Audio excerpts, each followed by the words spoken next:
कल के वीडियो के पश्चात आज एक और फ़ोन आ गया। उनसे भी ईश्वर के विषय पर चर्चा हुई। मुझे लगता है कि इस विषय को थोड़ा और गंभीरता से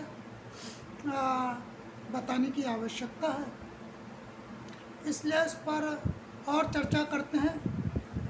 विषय निर्धारित कर देते हैं कि हम पहले ईश्वर के रूप की चर्चा करेंगे, धर्म गुरु की चर्चा करेंगे, गुरु की चर्चा करेंगे और धार्मिक पुस्तक की धूल की चर्चा करेंगे। ईश्वर के संदर्भ में बड़ी गलत धारणाएं समाज के बीच प्रचलित हैं। इन अवधारणाओं का मुख्य कारण भारतीय परिवेश में क्रिश्चियन धर्म से आता है। क्रिश्चियन धर्म में एक कथन है कि ईश्वर ने मुझे अपने ही रूप में बनाया। तो क्रिश्चियन धर्म की इस अवधारणा को भारतीय पुरोहित पंडितों ने पकड़ लिया और नाना प्रकार के देवी देवता अपने ही रूप में बना दिए, जबकि इसका महर्षि दयानंद सरस्वती ने कड़ा विरोध किया कि जैसा आप ईश्वर, भगवान, खुदा आदि को दिखा रहे हो वो इस तरह का नहीं दिखता। हालांकि इस्लाम धर्म में किसी तरह ईश्वर की मूर्ति बनाना ही वर्जित है, अल्लाह मियाँ की मूर्ति ही बनाना वर्जित है, लेकिन हिंदुओं में ना होने के कारण जो नाना प्रकार के देवी देवता और भगवान की मूर्तियाँ बना दी गई, वो एक अलग तरह का प्रश्न पैदा करते हैं कि ईश्वर दिखता कैसा है, ईश्वर का रूप कैसा है। तो ये बड़ा जटिल विषय है। ईश्वर का ये रूप जो पंच इंद्रियाँ हैं, इनके माध्यम से तो देखा नहीं जा सकता, लेकिन भगवान बुद्ध ने सबको ईश्वर का दर्शन कराया, इसलिए उन्होंने मनुष्य की छठी इंद्री को सक्रिय किया और छठी इंद्री को सक्रिय करने के बाद मनुष्य को उस ईश्वर का दर्शन कराया है। हिंदू दर्शन में भी है, ईश्वर जो है कण कण में वास करता, हर प्राणी के शरीर में वास करता। तो हमें दूर जाकर ईश्वर को देखने की क्या जरूरत है जब ईश्वर हमारे अंदर ही वास करता। भगवान बुद्ध ने ऐसा ही किया। उन्होंने व्यक्ति को अपने शरीर के अंदर जाने की प्रक्रिया बता दी, जिसे हम अष्टांगिक मार्ग कहते हैं। उस अष्टांगिक मार्ग से चलते हुए हम शरीर के अंदर प्रवेश कर जाते हैं और शरीर के छोटे छोटे सेल, छोटी छोटी कोशिकाओं पर पहुंच जाते हैं और अल्टीमेटली हम में उस ईश्वर का आभास होने लगता है। तो इसको तो करेंगे तब हम जान पाएंगे ईश्वर वास्तव में दिखता कैसा है। जैसी अवधारणाएं मनुष्य जाति में दार्शनिकों ने और पुरोहित पंडित पाखंडियों ने बना रखी, वास्तव में ईश्वर वैसा दिखता नहीं है, क्योंकि ये पंच इंद्री से देखा नहीं जा सकता है। जो हमारी अन्य कर्म इंद्रियाँ हैं या उनके माध्यम से हम उसको टटोल कर भी नहीं देख सकते। ईश्वर कुछ अलग तरह का ही है, तो उसे जानने के लिए छठी इंद्री को सक्रिय करना पड़ता है। जो छठी इंद्री को सक्रिय करेंगे वो उसको देख सकेंगे। अब वो आस्तिक है या नास्तिक, इससे फर्क नहीं पड़ता। अगर कोई आस्तिक है जो ईश्वर को मानता है लेकिन उसने छठी इंद्री को सक्रिय नहीं कर रखा है, तो वो ईश्वर को नहीं देख सकता। इसी तरह से कोई नास्तिक है जिसकी छठी इंद्री सक्रिय नहीं है, तो वो भी ईश्वर को नहीं देख सकता, लाख आलोचना करता रहे। आलोचनाओं से कोई फर्क नहीं पड़ता, ईश्वर की गरिमा पर कोई फर्क नहीं पड़ता। ईश्वर इतना शक्तिशाली है, तुम्हारे हड़काने से, तुम्हारे जो है आलोचना कर देने से वो तुम्हारे सामने प्रकट नहीं हो जाएगा। हालांकि हिंदू कथाओं में कई बार इस तरह का वर्णन मिलता है कि वो ईश्वर आकर प्रकट हो गया, लेकिन जब भी वो प्रकट होता है तो वो हमारे ही रूप में आकर प्रकट होता है। उसे जो है मनुष्य रूप में, मनुष्य की प्रकृति में, कभी 2 हाथ वाला, कभी 4 हाथ वाला आदि आदि दिखाते हैं, जो कि पूरी तरह से ये अवधारणाएं गलत हैं। इसलिए मनुष्य को यदि वास्तव में ईश्वर का दर्शन करना है तो अपने शरीर के अंदर जाकर करना है। ये देखने की प्रक्रिया भी सिनेमा देखने जैसी है।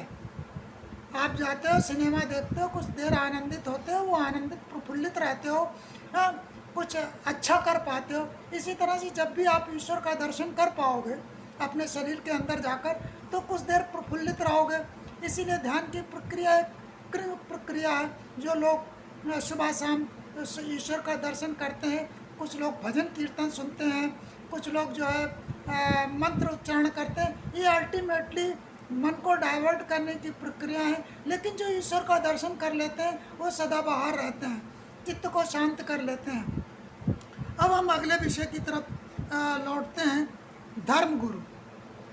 धर्मगुरु जो इस प्रक्रिया को बताते हैं, ध्यान की प्रक्रिया को बताते हैं, कुछ पूजा पाठ की पद्धति को बताते हैं, कुछ कर्मकांड की पद्धति को बताते हैं, ये सब धर्म गुरु हैं।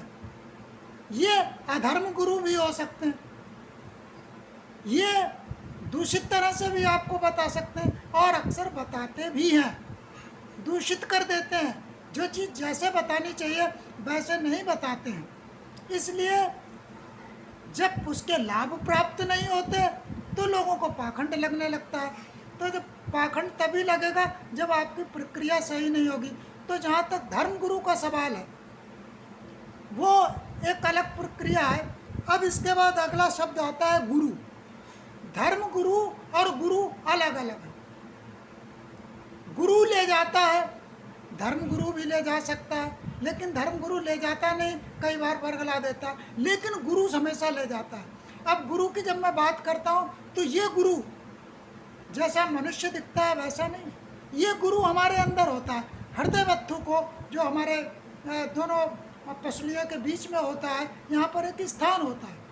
जब ध्यान की उच्च अवस्था में व्यक्ति पहुँच जाता है तो वहाँ पर जाकर गुरु का स्मरण करता है, और जब गुरु का स्मरण करता है तो इस शरीर से मुक्त होकर चित्त की धारा पर पहुँच जाता है, और वो अनंत स्मृतियों में आगे पीछे विचरण करने लगता है। सबसे पहला उसका जो प्रकाश दिखता है वो दिखता है सभी धार्मिक पुस्तकों पर। सभी धार्मिक पुस्तकों की धूल झाड़ने में सक्षम हो जाता है, क्योंकि कोई भी पुस्तक किसी भी सदे हुए साधक या ऋषि मुनि द्वारा लिखी गई है तो उन्होंने तो शुद्ध लिखी होगी, शुद्ध वाचन किया होगा। कालांतर में इसमें तमाम लिपि की त्रुटि हो गई होंगी, वाचन की त्रुटि हो गई होंगी, वो त्रुटि सम्मिलित हैं। उन त्रुटियों को ठीक कौन करेगा? उन त्रुटियों को वही ठीक कर सकता है जो उसके समकक्ष है। तो समकक्ष लोग ठीक कर सकते हैं जो ध्यान की गहराइयों में उतरे हुए लोग हैं, अन्यथा तो वो लिपि की त्रुटियाँ चलती ही रहती हैं। तो उन लिपि की त्रुटियों को चलते रहने के कारण उसके लाभ नहीं दिखाई देते। तो ध्यान में सधा हुआ व्यक्ति उसकी उन धार्मिक पुस्तकों की धूल साफ कर सकता है। कई बार ये धूल साहसे होती, कई बार अकारण आ जाती है। तो पुरोहित पंडित कई बार इस पे, जो पुरोहित पंडित ध्यान में सधे हुए नहीं है, पुस्तक को बार बार उठाकर देखते भी नहीं है, ऐसी दशा में उन पुस्तकों की धूल, उन ग्रंथों की धूल और उन वचनों की धूल इतनी मोटी हो जाती है कि उससे कोई लाभ प्राप्त नहीं होता। तो ध्यान की सरल पद्धति है, जैसे अभी मेरी कुछ देर पहले चर्चा हो रही थी, वो राधा स्वामी से बिलोंग करते हैं, भजन करते हैं, कुछ उनको नाम मिले हैं, उनके आधार पर करते हैं, तो अच्छा है, वो भी मार्ग अच्छा है। मैंने उनको बताया कि ये जस्ट लाइक ढकेला की तरह है। बच्चे को अगर दौड़ना है तो जब वो चलना सीख जाए उसके बाद उस ढकेला को छोड़ना ही पड़ता है। तो ढकेला को छोड़कर ही वो दौड़ सकता है, वरना वो चल तो सकता है, उस ढकेले के सहारे दौड़ नहीं सकता है। लेकिन शुरुआत में उस ढकेले का बड़ा महत्व है, इसलिए ढकेले का वो सहारा लें और इस तरह से बढ़ सकें। भगवान की पद्धति, भगवान बुद्ध की पद्धति बिना ढकेले की है। बिना ढकेले के सहारे भी आप ध्यान की पद्धति पर आगे बढ़ सकते हैं। जिसको जो मार्ग मिलता है उस मार्ग से चलें और छठी इंद्री को सक्रिय करने का प्रयास करें, तब आपको पता लगेगा ईश्वर का रूप क्या है, ईश्वर दिखता कैसा है। जैसा आप सुनते आए हो कथनों में, प्रवचनों में, वैसा ईश्वर नहीं है। और उस सब धारणाओं को निकाल दो। कोई तो है जो तुमको सुलाता है, कोई तो है जो तुमको उठाता है। इसी के साथ वाणी को विराम देते हैं, फिर मिलेंगे।